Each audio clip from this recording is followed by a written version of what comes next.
Unchecked envy makes everyone a threat, even people we love. It takes intentionality to see the good in our own lives. Either turn to your neighbor or pull out your phone. You can tell them, I like your shirt, or I like that you have a face. Well, good morning once again. Morning. How are we doing? 11 o'clock. Who's in the house? All right, who's in the house means make some noise. Who's in the house?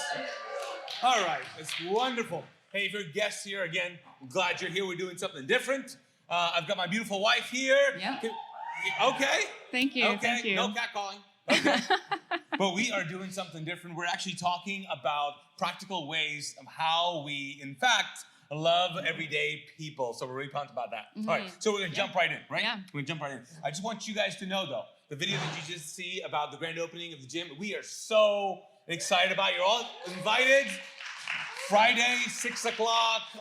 It's gonna be awesome. Oh, it's going to be so great. It's gonna be great. Lots of fun things And going on. what's great about that is that we're so excited, not because we're building another building and we're building out a full-on gymnasium with like 6 hoops and pickleball and volleyball and all that. It's because we're going to be able to serve our city. Like we're going to be able to provide like ministry and activities for our city. And so we're really pumped about that. Yeah. So, all right, let's jump right in. Yeah. Okay, why are we doing this? Why are we doing this? We wanted to make you uncomfortable by putting you at 10. Okay. No, not at all. Outreach has been the heart of Mosaic from the get-go. I mean, it's always something we've been passionate about, and we've done different things throughout the years. And in this current season, we just wanted to have an opportunity on a Sunday morning when we're all together and just say, hey, what does it look like to practically live out loving everyday people? And so we're gonna have some opportunities for that today. Right. And so we started this organization called What If Everyone, right? Mm-hmm. So we started off with like 17, 18 years ago, right? 17 years ago. Yeah, 17 years ago. Right? You're like, what? You don't know? You should know these things. It wasn't, but yeah, go ahead. Wasn't? No. What? Anyway. What was it? Hold on one second. What was it? What was it? Church? The church was 17 years ago. That's what I meant. Yeah. What do you think I said? You said organization. I don't know. Oh, yeah. Okay. Yeah. Sorry, we had a moment. All right. I was like, what? You were there when we started the church. I was. Okay. All right, just so you know, this started in our living room with just a few people, and now it's started all kinds of stuff. So we started What If Everyone? Yes. The idea was to serve our city in practical ways, right? And so we've done all kinds of things, The question is, why do we do it? Right? Why do we do it? Why do we do all the things that we do? You mentioned Matthew 25 that you're going to talk through in a little bit. But the heart of serving our city locally, not serving our world locally and globally, has been a part of who we are. And so I think the big idea is that when we started Mosaic and we started looking into building space, we wanted to create a building that would be an epicenter of hope. That means we did not want to build another church building because Charlotte does not need another church building. What it does need is a tool to serve the city and to grow our community. And that's why we've been able to purchase stuff and use our facility. I mean, this facility is used by how many kids? 160? Something like that. Yeah, 160 kids. Students during the week. Montessori students, and which was really cool what happened, right, recently? Yeah. Yeah, recently the director came and asked us. She had a student. One thing about Montessori, it's very student-led, and so if kids have ideas, they'll sometimes listen to them and go with them. And so a student came to her and said, hey, I want to start a Bible class. This kid's in 5th grade, and can we start a Bible class at the school here? And so she came in and asked our staff, and we're like, yeah, that sounds like a great idea. So I think we're going to jump on trying to teach a Bible class for the students at the school. Now Ashley's the professor. Ashley, it's going to be awesome. Add to my resume. All kinds of theology. Yeah, give it up. Yeah. What's really great though, it's just we've been able to just serve them because we started with just letting them use our facility during COVID. That led to a little bit of a partnership and them renting it out, and then now they're here and. Man, just the fact that we've been able to just sow seeds. Yeah, and they have actually, over the last couple of years, have partnered with us in outreach initiatives. In fact, we're going to talk about 3 Kings Day gifts, and they, over the past 2 years, have packed over 50 bags to participate in that activity. And so they're going to do it again this year. Yeah. So just cool seeing how the opportunities come up through relationship, because we opened our doors and said, hey, let's build a facility that if you see, you can't even see the Mosaic sign anymore because there's a tree, but you see big Hope Center because that's the heartbeat of it. Yeah. All right, so let's talk about this. You want Okay. to read this to us and let's jump into it? This is Matthew 25. Yep. I'm just going to read it for you. It says, "For I was hungry and you gave me something to eat. I was thirsty and you gave me something to drink. I was a stranger and you invited me in. I needed clothes and you clothed me. I was sick and you looked after me. I was in prison and you came to visit me." Then the righteous will answer him, "Lord, when did we see you hungry and feed you, or thirsty and give you something to drink? When did we see you a stranger and invite you in, or needing clothes and clothe you? When did we see you sick or in prison and go to visit you?" The king will reply, "Truly I tell you, whatever you did for one of the least of these brothers and sisters of mine, you did for me." Yeah. I love that because that reclaims what it really means to be spiritual. It reclaims what it means to be a follower of Jesus. Yeah. And here Jesus is saying, I'm so excited that you love worship. Love it, especially with those of you who start clapping randomly. That's awesome. Actually, I love that, so do that more. That's awesome. It's great, but there's something to be said about really practically living out our faith. And that's why, as a church, our mission, like the reason why we exist, is to reclaim the message and the movement of Jesus. And what that means is to remind ourselves that the movement of Jesus is moving, and that there is a faith that needs to be lived out. And that's why our vision is, to be a group of people, a diverse group of people that lives by faith, that's known by love, and everybody know the last one, to be a voice of hope. And so this today is about living out our faith, like really living out our faith. Yeah. And I think sometimes we just can get caught up in so many other spiritual things, but yet we, as a church, don't do the simple things. Yeah, we can know all the theology and doctrine in the world, but if we don't live this out, then we've just missed it completely. Totally missed it. Yeah. All right, so how are we going to do this? How have we done it before? Yeah. That's I want to talk to you today about all the things that we are actually and actively doing as a church. So many of you might not know that you are participating in stuff globally and locally that is impacting so many people in such a powerful way. And so, first of all, we'll talk about global. We have two main focuses globally. And so the first one is in the Dominican Republic. We have a partnership there with a very grassroots organization called House Upon the Rock. We've been our very first group went to visit there in 2010. Wow. And we've been sending teams every single year. And in fact, we had a group just land last night. Unfortunately, their luggage didn't make it with them, but oh, no. Yeah, I think it eventually showed up, but landed, and they are now in the mountains in Jarabacoa, the Dominican Republic. And they're part of another team, right? Two people from here. Yeah, so we've got two people from here, but they've partnered with a team of people that actually are people from around kind of the state. I think some maybe from other areas who go because of Mosaic. Yeah. In fact, for years, there's this one guy, I got to meet him last year. He's 90 years old. And whenever he knows there's a Mosaic, and he lives in New York, and whenever he knows there's a Mosaic team going, he books a flight and joins us. So we have like these people who join our Mosaic team every year. Right. But we have a little video they filmed for us this morning. Awesome. Good morning, Mosaic. I'm Denny. My name's Reggie, and we are here with our 15th mission trip to the Dominican Republic. We're excited to be here. We're looking forward to getting into our project, serving alongside House Upon the Rock Ministry. We wanted to let you guys know we are very thankful for all your prayers and your support back home. And if you're watching this, that means you're not here. So you can join us next year, check in with Pastor Mike and Ashley, or you can see us when we're back and get some more information. Oh, awesome. Reggie has been leading these teams every year for so many years. And I tell you what, he's so great. He's a volunteer at Mosaic, but he just had a passion for this. And it's so funny because he seems very,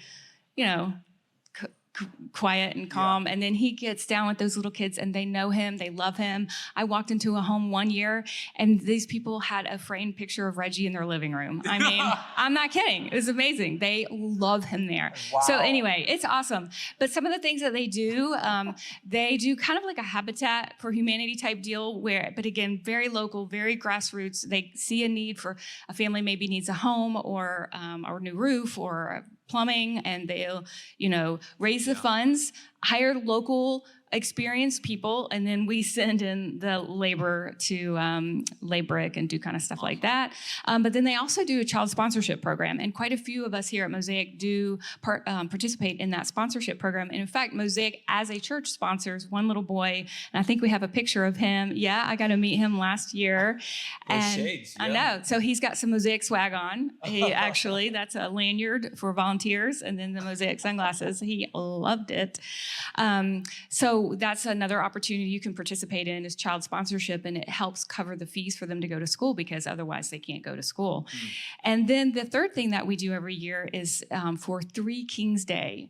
It's a celebration that they have in January that's a little bit like our Christmas, but anyway, every year we pack, it's kind of like Operation Christmas Child where you pack the shoe boxes, but this is locally through them directly, and we pack like gallon storage bags of gifts for the kids. And they, we're going to be able to get to do that. We're going to do that today, kind of. Yes. But this is really cool. I didn't realize this. I was talking to Reggie about the sponsorship program, and he was telling me that originally it was just a few kids and then a few more kids every year. But then when Mosaic stepped in and got involved, it just steamrolled. And now it's like out of control, apparently. Not that we sponsored that many kids, but it just gave them the boost to start. Now it started with like from 2 to like 100. There's over 150 kids on their list, and we would love to be able to pack bags for every single kid on that list. It's awesome. a big dream, but we've got a list out there, and you're going to be able to participate in that. The second thing that we do is we partner with a church in Italy. In 2019, Naim got to go to a conference, was invited to participate in a conference in Naples, Italy, and met a pastor there and just found out about the work they're doing in church planting called Italy for Christ and just really connected. And so then later that year, I got to go back and meet with them, and it's so amazing. Carlos and his wife, Monica, they're actually Brazilian, and they planted a church in northern Italy right outside of Milan, and it is the most diverse church. I mean, when I was there, I met people from Eastern Europe and Bolivia. I actually got to talk to a lot of the people in the church in Spanish because there were so many Spanish speakers there. So it was and I do speak that. I don't speak Italian. So it worked out really well. But just such a great opportunity to come alongside this church plant. And in fact, we've been able to do some neat things with them because of their connection and being in Europe.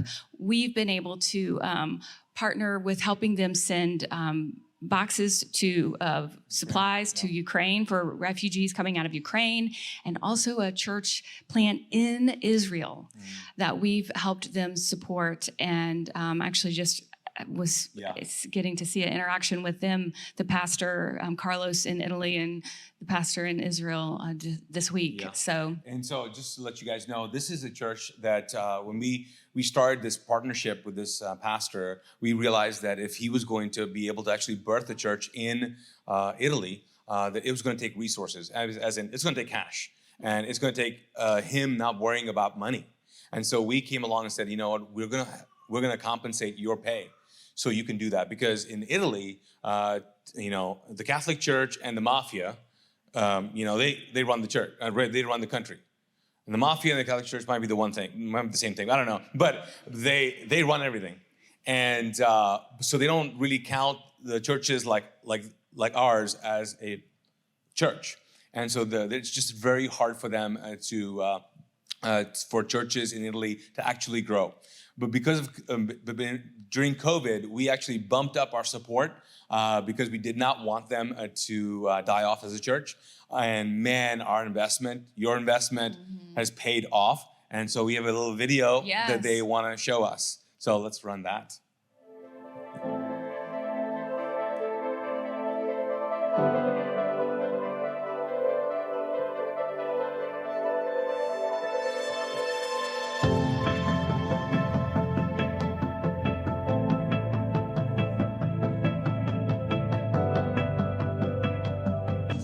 che il suo amore ci circonda e per cui noi possiamo andare incontro ai nostri nemici con responsabilità. Che volete andare incontro il nostro rapporto tra genitori e figli. Voglio pregarti per tutti quelli che non sono venuti avanti, Signore, per rafforzarli e rafforzarci ancora di più.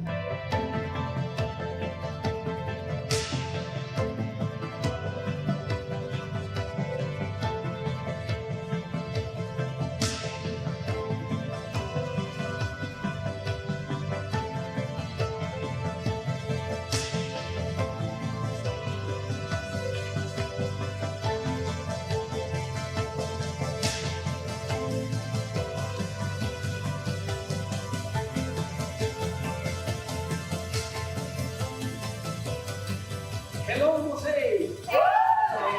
Hello. We're here to say thank you to your support, your prayer. We feel so blessed to have you in your lives. And I can't wait. We're so excited to have you been here in person, in presence, in that place. Okay? So thank you and see you soon. See you. Bye. They're awesome. They're awesome. So you all got invited to Italy. So yeah. Let's go. And they will not pay for it. But yeah, but we are taking a trip. In fact, we're going to be praying over the Italy team that's going this year, and we're going to be taking trips next year as well. So if you want to go to that. Yeah. All right, let's keep on going. Yeah, we do have a third focus that we'll be rolling out probably in January, February. We're super excited about, and it's connected to Pakistan. Naeem has had an amazing opportunity to connect to that. So definitely stay tuned to hear that cool God story. Yeah. I didn't ask you guys details. this, but you guys were the first church to sponsor the first kid in Pakistan through a one child. Yeah. So it's historic. So kudos to you. You guys. You're like, what? We did? What did you guys do? I did all the work. But anyways, it's all good. But it's gonna be great when we roll it out. Yeah. And the child that we. That's a whole awesome story. It is very cool. Yeah. Awesome. Okay, great. Well, so that's our global focus. And locally, we've had opportunity to do several different things. One of the things we do is partner with a nonprofit here called Bags of Hope. And they do such a great job of providing weekend food bags for kids who are food insecure. And they're serving between 500 and 700 kids every single week, sending them home with bags. And through them, we were trying to do that for Whining Springs Elementary, which is a Title I elementary school that we've been partnering with for years. But because of that partnership, we were able to fully cover all the kids at Whining Springs that needed it. And we recently participated in the back to school drive. So we were able to help restock the warehouse as they headed into the new school year. So that's a lot of bags. It was so many. Yeah. That's not all us. That was the whole community coming together. Yeah. That's awesome. But also, I'm on the board as well as Lucia, who's a member here. And so we're on the board for Bags of Hope. And therefore, we have just a tighter partnership. Mosaic is a partner church with them. So love all the work that we get to do with them. Do you know how many the bags per week, roughly? Yeah, between 500 and 700. 500 and 700 bags. Yes, I think we're at 30 schools now all around Charlotte. It's fantastic work that they're doing. Awesome. Yeah. Awesome. The other thing, like I mentioned, Whining Spring Elementary School, it's a Title I school, and we have been working with them for years and years. We have done so many neat things with them over the years, and I mean random stuff from a social worker calling me saying, 2 of my kids are sleeping on the floor in a trailer and don't have beds, and we put the word out, and within days had bunk beds for those kids, to then helping them get on the rotation for Bags of Hope to get food bags. But the other thing we've really seen over the last couple of years we wanted to do is support the teachers. The teachers do so much work. They're not just teaching. They are counseling. They are feeding. They are I have been so amazed as I've gotten to know the staff and the teachers over the last couple of years of partnering with them. So we recently started this Friday snack cart, and I think we have a picture of that. So those are 2 of our wonderful Mosaic volunteers, who some are here today, I think. Yeah. And so one Friday a month for now, that's sustainable. We take this little Mosaic snack cart around to every single staff, to the classrooms, to the support staff, to the custodial staff, and provide them little snacks and treats. And I tell you, they love it. It is so fun. There's one, the gym teacher, she's my favorite. She she is like a cheerleader, and she comes running and cheering.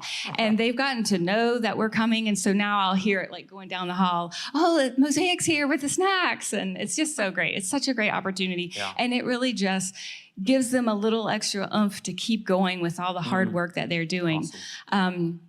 And some other things that we've done is write note cards to all the staff, and we're going to have an opportunity to do that today. So you want to jump speaking in? of that, let me explain to you the opportunities that you have, and you can participate in any or all of them that you would like to. So Shelby, you've got that, yeah. Here in the auditorium, at every table, you'll see there's a basket like this. And in the basket, one of the first things you'll notice is this acts of kindness card. We wanted you to be able to realize this doesn't have to be like officially led by us. Like any day of the week, you can just take this and like come up with an idea of just how to love and serve people around you. Maybe you can partner with some people at your work or your neighborhood and do some of the things that are on this list. The other thing that's in here are note cards. You'll see some different note cards and envelopes. And what I'd love for you to do is we want to write a note to every single staff member at Winding Springs. And so I've made up a little card for every staff member, and you'll see what their job is. So maybe you have a heart, you want to write to the nurse, or you want to write to a kindergarten teacher, or you want to write to the custodial staff. You can find that. And Shelby, can you wave up? Shelby has the little box of all the cards. So when we dismiss you, you can come to Shelby, and she'll help you find a card to write to one of the staff members there. And then you'll take this, but you'll write the card here, and then put the person's name on the envelope, and then bring it back to Shelby. Does that make sense? And the card is from whom?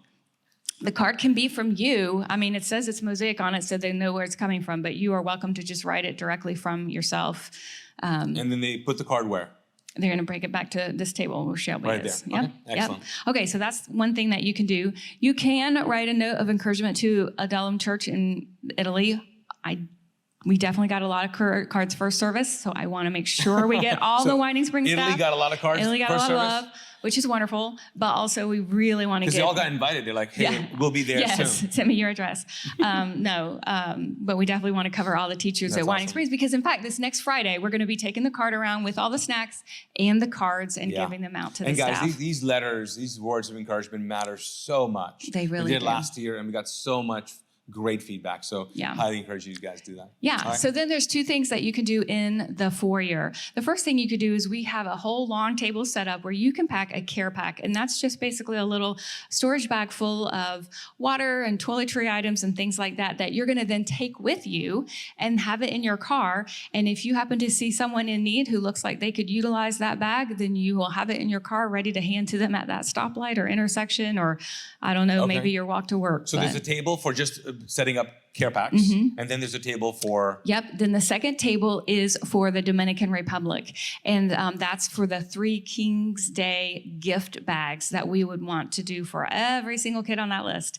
And so they have directions at the table for you, and you can go and pick one or multiple kids that you'd like to pack a gift bag for, and then you'll bring it back to Mosaic over the next few weeks. And also, there are kids who still need sponsors. So I did have someone first service ask me about if they could actively sponsor a kid for school tuition. So you can come and see me if you're interested in that as well. Yeah. Awesome. Yeah. All right. Any other instructions?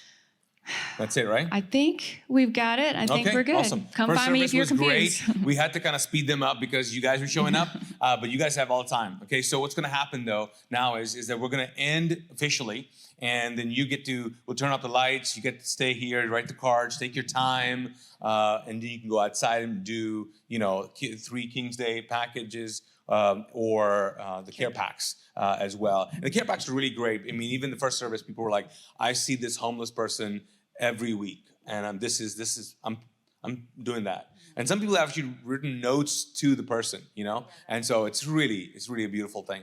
All right, we're gonna end. Here's what we usually do at the end of the service. I thank you for giving, and I want to say, hey, thank you so much for your generous giving and your faithful giving, whatever it is. Honestly, all this matters. So if you are a percentage giver at Mosaic, thank you so much. If you want to start giving, you can give today. You can start giving today. Kristen mentioned the scan card that's on your table. You can start by doing that as well, give online. But thank you so much for that. And then we want to do the benediction, okay? And what we do is we just we pray Ephesians 3 or say Ephesians 3 together. All right, now we're going to do that. But before we do that, really quick, I want you to not miss next week, because next week it is pretty amazing what's going to happen. There is a Lebanese family that I've gotten to know from Michigan this year. And when I first met them, the wife, Rima, was Muslim. And she began talking to me because I have a Muslim background. And we were just having a couple of conversations with her and her family and all that, and just walked her through actually her coming to faith in Jesus. And so you can do that, yes. But I'll tell you what's amazing about this is that I encouraged her to get baptized, and she was like, you know what, I want to, but what happens to my family, and blah, blah, blah, and yada, yada, yada, yada. And I just encouraged her, hey, listen, you have a church in Michigan that I can recommend you to and all that, and you can be a part there. But her family wants to fly down next week and be baptized here at Mosaic. So we are going to have a guest, a Lebanese woman who spent her whole life, as a Muslim, and man, as an ex-Muslim, having an honor to baptize her. So you guys are welcome to please be a part of that. It's going to be huge for them to actually fly down to be a part of this community. It's huge. It's so big. So we're excited about it, right? Isn't that amazing? Yeah, that's awesome. All right.